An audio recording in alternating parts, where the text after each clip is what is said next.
Chapter हमारा वनस्पति जगत। तो आज हम बात करेंगे आवृतबीजी पौधे और जो हमारे अनावृतबीजी पौधे हैं वो किस प्रकार के होते हैं। इससे पहले हमने बात कल की थी, वो की थी हमने किसकी ब्रायोफाइटा के बारे में और टेरिडोफाइटा के बारे में, जिसके पादप समूह है, और उससे पहले शैवाल के बारे में बात की थी। तो आज हम बात करेंगे जो हमारे अनावृतबीजी पौधे हैं, जिम्नोस्पर्म प्लांट, इन्हें अनावृतबीजी पौधे क्यों कहते हैं। देखिए, जो हमारा एक वर्ड है जिम्नोस्पर्म, ये दो वर्ड से मिलकर बना है, जिम्नोस और स्पर्मा। जिम्नोस का अर्थ क्या होता है, नेक्ड यानी कि नग्न, और स्पर्मा का अर्थ होता है बीज यानी कि बीज। इस पर इन पौधों पर जो बीज लगते हैं वो नग्न अवस्था में पौधों पर ही लगे हुए होते हैं, इसलिए इन्हें क्या कहते हैं, जिम्नोस्पर्म यानी कि अनावृतबीजी पौधे। इन पौधों में क्या, इन जो अनावृतबीजी पौधे होते हैं, इन पौधों में बीज तो बनते हैं, लेकिन जो बीज बनते हैं वो कैसे होते हैं, वो नग्न रूप में ही क्या होते हैं, पौधों पर लगे हुए होते हैं। अंडाशय का इनमें पूर्ण भाव होता है, यानी कि इनमें अंडाशय नहीं पाया जाता, इसलिए इनमें क्या फल भी नहीं बनता। जब अंडाशय नहीं है तो फल कहाँ से बनेगा, तो अंडाशय का पूर्ण भाव होता है, इसलिए इनमें फल का निर्माण भी नहीं होता। और इस समूह की लगभग 722 जातियाँ पूरे विश्व में फैली हुई हैं। कितनी जातियाँ, 722 जातियाँ पूरे विश्व में फैली हुई हैं। वास्तव में ये जो हमारा टेरिडोफाइटा समूह है और जो हमारा आवृतबीजी समूह है, उसके बीच का समूह माना, इसको बीच का समूह है ये। कौन किसके बीच का, जो हमारे टेरिडोफाइट्स हैं और जो हमारे आवृतबीजी हैं, उन पौधों के बीच का समूह है ये क्या, अनावृतबीजी। तो इसमें जो साइकस है, जो गिंगो बाइलोबा है और जो सिक्यू है, इस प्रकार के जो पौधे हैं, इन पौधों को हम बोलते हैं क्या, जीवित जीवाश्म, क्योंकि ये पौधे जो है संख्या में कम पाए जाते हैं। और इसके साथ साथ इनमें इनके जीवाश्म भी पाए जाते हैं। जो हमारे ये प्लांट्स हैं, कौन कौन से, साइकस, गिंगो बाइलोबा, सिक्युआ, इन्हें जीवित जीवाश्म कहते हैं क्योंकि संख्या में कम पाए जाते हैं और इनके जीवाश्म भी पाए जाते हैं। जो सिक्युआ का पौधा है, वो वनस्पति जगत का सबसे लंबा पौधा होता है। सिक्युआ जाति का जो पौधा होता है, क्या होता है, वो वनस्पति जगत में जितने भी हमारे वर्ल्ड के अंदर प्लांट्स हैं उनमें सबसे लंबा होता है। ये पौधा कैसा होता है, बहुवर्षीय होता है और काष्ठीय, यानी कि इसकी जो लकड़ी होती है वो कैसी होती है, मजबूत होती है। तना इसका कैसा होता है, मजबूत होता है, इसलिए क्या बोलते हैं कि काष्ठीय पौधा है। मुख्य पौधा क्या होता है, बीजाणुद्भिद होता है। पौधे का जो स्वभाव होता है वो कैसा होता है, मरूदभिद होता है। और जो इसमें इन पर रंध्र पाए जाते हैं वो किसके अंदर पाए जाते हैं, वो पत्तियों के अंदर रंध्र जो है इनके धसे हुए होते हैं। और जो इनकी बाह्य त्वचा होती है, उस बाह्य त्वचा पर भी क्यूटिकल की एक परत पाई जाती है। जननांग कैसे होते हैं, एक लिंगी शंकु के रूप में इनके ऊपर जननांग पाए जाते हैं।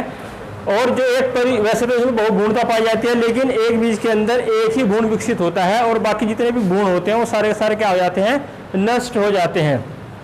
और इनमें जो परागण की क्रिया होती है वो वायु के द्वारा होती है। अब बात करते हैं इसके आर्थिक महत्व के बारे में। सबसे पहले जो इसका आर्थिक महत्व है वो किस प्रकार है, वो किस प्रकार हमारे लाभदायक है। सबसे पहले बात करेंगे इसके सजावटी पौधों के रूप में। जो हमारे सजावटी पौधों के रूप में है, कौन कौन से पौधे हैं, वो साइकस है, पाइनस है और टैक्सस। साइकस, पाइनस और साइकस तो आपने देखा होगा अक्सर, जो हमारे स्कूल कैंपस में भी रखा हुआ है और आसपास जो जितने भी स्कूल कैंपस है, करीब सभी जगह जो साइकस का प्लांट है वो पाया जाता है। जो साइकस है, जो पाइनस है और जो हमारा एक प्लांट है टैक्सस, इनका प्रयोग कहाँ करते हैं, घरों में, और जो बगीचे होते हैं, हमारे उद्यान होते हैं, उनमें सजावट के रूप में इनका प्रयोग किया जाता है। उसके बाद भोज्य पदार्थों के रूप में एक प्लांट होता है इसका जेमिया, उससे क्या प्राप्त होता है, मड प्राप्त होता है। साइकस से एक प्रकार का सागु प्राप्त होता है, जिसका प्रयोग किस में किया जाता है, वो क्या है, डबल रोटी बनाने में और साबुदाना बनाने में जिसका प्रयोग किया जाता है। जापान में जो साइकस रिवोल्यूटा होता है, उसके जड़ और तने से एक प्रकार की शराब बनाई जाती है। उसके बाद फर्नीचर की लकड़ी के रूप में चीड़, फर, देयार, सिक्वा से जो लकड़ी प्राप्त होती है, उससे जो फर्नीचर बनता है वो हल्का होता है और फैंसी होता है, इसलिए इनका प्रयोग चीड़, देयार, फर, इनका प्रयोग कायम किया जाता है, फर्नीचर की लकड़ी के रूप में किया जाता है। औषधि के रूप में साइकस सिरसिनेलिस। उसके बाद जो साइकस सिरसिनेलिस है, उसकी जो ताजी पत्ती है उससे अगर हम रस निकालते हैं तो उस रस का प्रयोग पेट के रोगों में, उल्टी और त्वचा के रोगों में किया जाता है। यानी कि जो हमारा साइकस सिरसिनेलिस जो प्लांट है, उसकी जो ताजी पत्ती है, अगर उसका रस निकाल कर हम इस्तेमाल करें तो जो हमारे पेट के रोग हैं, उल्टी है और जो हमारे त्वचा संबंधी रोग हैं, उनमें लाभदायक होता है। उसके साथ साथ जो टैक्सस ब्रेफोलिया से जो टैक्सोन नामक औषधि प्राप्त होती है, एक प्लांट होता है टैक्सस का, उससे क्या होता है, टैक्सोन नामक औषधि प्राप्त होती है, जिसका प्रयोग काहे में किया जाता है, वो कैंसर नामक बीमारी के उपचार में जिसका प्रयोग किया जाता है। उसके साथ साथ इफेड्रा नामक एक पौधा होता है, उससे इफेड्रीन नामक एक औषधि प्राप्त होती है, जिसका प्रयोग खांसी जुकाम आदि में किया जाता है। किसका, इफेड्रा एक प्लांट होता है, उससे इफेड्रीन नामक औषधि प्राप्त होती है, जिसका प्रयोग जुकाम खांसी आदि में किया जाता है। इसका एक प्लांट है हमारा पाइनस। पानी से क्या तारपीन का तेल प्राप्त किया जाता है। तो ये तो था अनावृत बीजी पौधे के बारे में जो मैंने आपको बताया। अब बात करते हैं हमारे आवृत बीजी पौधे के बारे में, एंजियोस्पर्म प्लांट। देखिए आवृत बीजी पौधे कौन से होते हैं, जितने भी प्लांट आपको दिखाई देंगे जिनके ऊपर पुष्प लगते हैं वो सारे के सारे क्या हमारे आवृत बीजी पौधे यानी कि हमारे एंजियोस्पर्म प्लांट होते हैं। ये पुष्पी पादपों में परागकण या बीजाणु एक विशिष्ट रचना के रूप में विकसित होती हैं, जिन्हें हम क्या बोलते हैं, पुष्प बोलते हैं। यानी कि जो हमारे फ्लावरिंग प्लांट होते हैं, जो हमारे पुष्पी पादप होते हैं, उन पादपों में परागकण या बीजांड एक विशिष्ट रचना के रूप में विकसित होते हैं। किसके रूप में, एक विशिष्ट रचना के रूप में विकसित होते हैं, उसे हम बोलते हैं पुष्प। तो जो एंजियोस्पर्म है वो पुष्पी पौधे होते हैं। जो हमारे एंजियोस्पर्म है वो एंजियोस्पर्म प्लांट को हम क्या बोलते हैं, पुष्पी पादप। जिन पौधों पर पुष्प लगते हैं वो सारे के सारे क्या है, एंजियोस्पर्मिक प्लांट है, यानी कि हमारे आवृत बीजी पौधे हैं। ये पादप जगत में सबसे बड़ा वर्ग होता है। जितने हमारे पादपों के, जो हमारे पादप जगत के जितने भी हमारे समूह बने हुए हैं, उनमें जैसे ब्रायोफाइटा हो, टेरिडोफाइटा हो या अनावृत बीजी, उनमें सबसे बड़ा वर्ग होता है ये सबसे छोटा आवृत बीजी पौधा कौन सा होता है, वुल्फिया होता है। और सबसे बड़ा जो प्लांट होता है वो यूकेलिप्टस होता है, जिसकी जो ऊंचाई होती है वो कितनी 100 मीटर से भी अधिक हो सकती है। इसकी लगभग 20,500 जातियाँ ज्ञात है। मुख्य पौधा स्पोरोफाइट होता है। इस प्लांट की जो मुख्य पौधा है वो स्पोरोफाइट होता है, अर्थात जड़, तना और पत्ती में बटा हुआ होता है। स्पोरोफाइट का मतलब जड़, तना और पत्ती में बटा हुआ होना। उत्तक तंतु पूर्ण विकसित होता है। इनके अंदर पुष्प व फल बनते हैं, ये इसकी मुख्य विशेषता है। नर जननांग, इनमें जो जननांग है वो नर जननांग और मादा जननांग दोनों अलग अलग होते हैं। नर जननांग के रूप में पुंकेसर होते हैं और मादा जननांग के रूप में अंडप होता है। अंडप यानी कि कार्पल। उसके साथ साथ जो हमारा अंडाशय है, अंडाशय से क्या बनते हैं, इसका जो मादा जननांग है वो अंडप है। उसका जो आधार्य भाग है वो आधार्य भाग कैसा होता है, वो आधार्य भाग कहलाता है उसका अंडाशय। और जो इसमें अंडाशय के अंदर क्या होते हैं, बीज उत्पन्न होते हैं। किस प्रकार से, मैंने आपको फ्लावर की संरचना इस प्रकार से समझाई थी।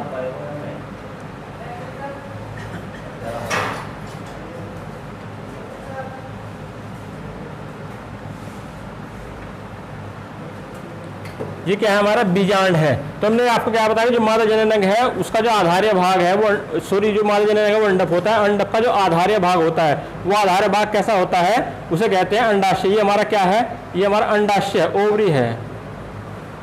और अंडाशय के अंदर क्या होता है, बीजांड उत्पन्न होते हैं। ये क्या है, अंदर वाला भाग, ये है बीजांड, ओव्यूल। ये ओवरी है, बाहर वाला भाग, जो अंदर वाला भाग ये क्या है, अंडाशय के अंदर क्या है, बीजांड उत्पन्न होते हैं।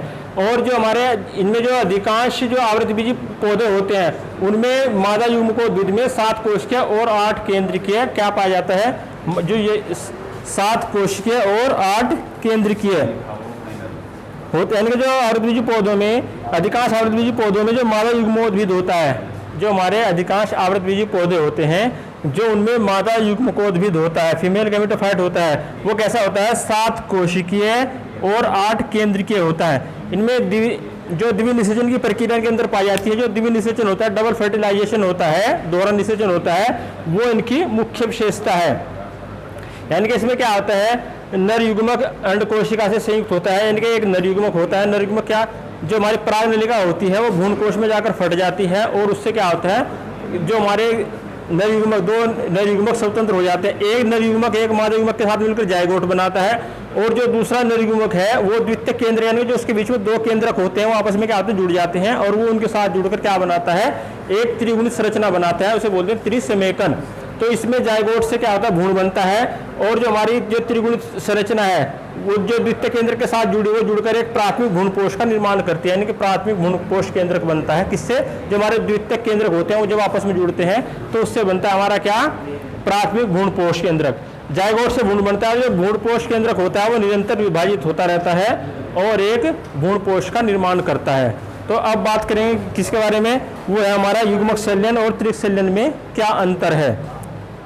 अभी मैंने बात की थी आवृत बीजी और अनावृत बीजी पौधे क्या होते हैं। अनावृत बीजी पौधों में मैंने बताया था कि जो अनावृत बीजी पौधे होते हैं उनमें बीज तो बनते हैं, लेकिन वो बीज जो है नग्न अवस्था में ही पौधों पर लगे हुए होते हैं। और जो आवृत बीजी पौधे होते हैं वो हमारे कौन से होते हैं, फ्लावरिंग प्लांट। जितने भी हमारे फूल वाले पौधे हैं, पुष्प वाले पौधे हैं, वो क्या कहलाते हैं, हमारे सारे वो कहलाते हैं एंजियोस्पर्मिक प्लांट, यानी कि आवृत बीजी पौधे।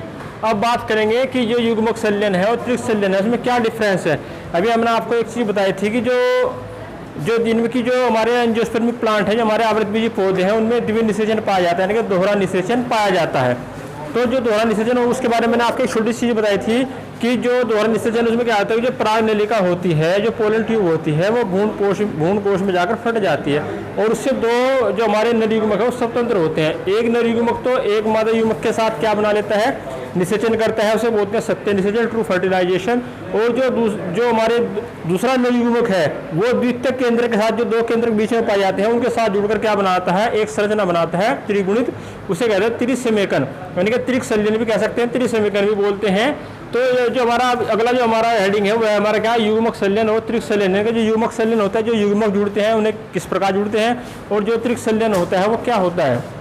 देखिए जो युग्मक संलयन है इसमें दोनों नर और मादा युग्मक, यानी कि एक नर युग्मक एक मादा युग्मक दोनों क्या करते हैं, संलयन में भाग लेते हैं। यानी कि इनसे क्या होता है, दोनों नर युग्मक चाहे वो नर हो चाहे मादा हो, दोनों के मिलने से क्या होता है, संलयन होता है। यानी कि संलयन का मतलब क्या होता है, जुड़ना। जब नर युग्मक और मादा युग्मक जुड़ेंगे तो उसे क्या बोलेंगे, युग्मक संलयन।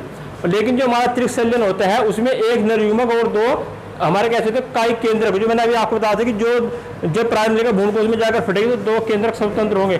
तो जो हमारे दो काय में होते हैं, दो कायिक केंद्रक, यानी कि त्रिक संलयन में एक नर युग्मक और दो कायिक केंद्रक भाग लेते हैं।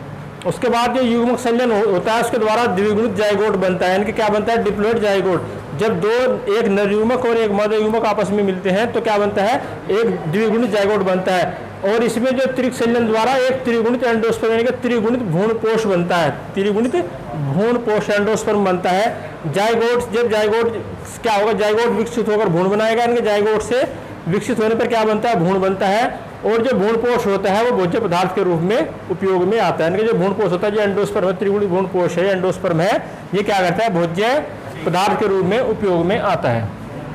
अब बात करते हैं लाल शैवाल और भूरे शैवाल में क्या डिफरेंस है। तो जो लाल शैवाल है, इनके लाल शैवाल में क्लोरोफिल ए और क्लोरोफिल डी पाया जाता है, लेकिन जो हमारे भूरे शैवाल होते हैं उनमें क्लोरोफिल ए और सी पाया जाता है। तो इनमें जो लाल शैवाल होते हैं उनमें जो संग्रहित भोजन होता है, जो भोजन स्टोर होता है वो फ्लोरोडियन स्टार्च के रूप में होता है। यानी कि इनमें जो भोज्य पदार्थ संग्रहित होता है वो किसके रूप में होता है, फ्लोरोडियन स्टार्च के रूप में संग्रहित होता है। और लेकिन जो हमारे भूरे शैवाल है इनमें जो संग्रहित भोजन है वो लेमिनेटिन के रूप में संग्रहित होता है। उसके बाद जो लाल शैवाल है इनमें चल बीजाणु अनुपस्थित होते हैं, लेकिन जो भूरे शैवाल हैं इनमें चल बीजाणु पाए जाते हैं। अब बात करते हैं इसकी लिवरवर्ट और मॉस में क्या डिफरेंस है। देखिए जो लिवरवर्ट होते हैं इन पादप के जो शरीर होते हैं वो चपटे होते हैं, हरे होते हैं और सुकाई के रूप में होते हैं, सुकाई यानी कि थैलस के रूप में पाए जाते हैं। लेकिन जो हमारा जो मोस है इसमें जो युग्मकोद्भिद दो अवस्थाओं में बटी हुई होती है। यानी कि जो युग्मकोद्भिद अवस्था होती है वो कैसी, गैमेटोफाइट जो अवस्था होती है वो दो अवस्थाओं में बटी हुई होती है। कौन सी, एक तो प्रोटोनिमा और एक गैमेटोफोर। तो जो प्रोटोनिमा है वो प्रारंभिक रचना होती है, हरी होती है और तंतुमय होती है। यानी कि जो प्रोटोनिमा होती है वो कैसी होती है, प्रारंभिक और हरी और तंतुमय रचना होती है, और जिसका जो निर्माण है वो बीजाणु के अंकुरण से होता है। जब बीजाणु अंकुरण करता है तो प्रोटोनिमा बनती है। उसके बाद दूसरी है हमारी गैमेटोफोर। जो गैमेटोफोर है इसमें जो तना, ये जो तना तथा पत्ती और मूलांक में विभाजित होते हैं। जो गैमेटोफोर होता है ये तना, पत्ती और हमारे मूलांक में विभाजित होती है। इसमें जो मूलांक होते हैं बहुकोशिकीय होते हैं, लेकिन जो हमारे लिवरवर्ट होते हैं उनमें जो मूलांक होते हैं वो एक कोशिकीय होते हैं। उसके बाद इनमें जो शल्क है वो, जो हमारे मोस है, मोस में शल्क जो है एब्सेंट होते हैं, लेकिन जो हमारे लिवरवर्ट है उसमें जो सुकाई है, जो थैलस है, उसके अधर तल पर शल्क पाए जाते हैं, इनके स्केल्स पाए जाते हैं। उसके बाद जो इनमें हमारे लिवरवर्ट है इनमें जो प्रोटोनिमा है वो एब्सेंट होती है, अनुपस्थित होती है, लेकिन जो हमारे मोस है इनमें प्रोटोनिमा पाई जाती है। प्रोटोनिमा मैंने बताया आपको ये प्रारंभिक हरी और कैसी तंतुमय रचना है जिसका जो निर्माण है वो बीजाणु के अंकुरण से होता है। तो आज मैंने आपको अनावृत बीजी पौधे क्या होते हैं उसके बारे में बताया, जो आवृत बीजी पौधे होते हैं उसके बारे में क्या बताया, जो अनावृत बीज है उसका आर्थिक महत्व औषधि के रूप में, सजावटी पौधों के रूप में, इस प्रकार से बताया भोजन के रूप में। उसके बाद मैंने नेक्स्ट क्वेश्चन बताया आपको क्या कि जो युग्मक संलयन है और त्रिक संलयन है उसमें क्या डिफरेंस है। उसके बाद लाल शैवाल और भूरे शैवाल में क्या अंतर है, और लास्ट क्वेश्चन मैंने आपको बताया कि जो लिवरवर्ट है और मोस है उसमें क्या डिफरेंस है। तो इन क्वेश्चनों को ध्यान से पढ़ना और अगर कोई प्रॉब्लम हो तो मुझसे शेयर करना। आज के लिए इतना ही, धन्यवाद।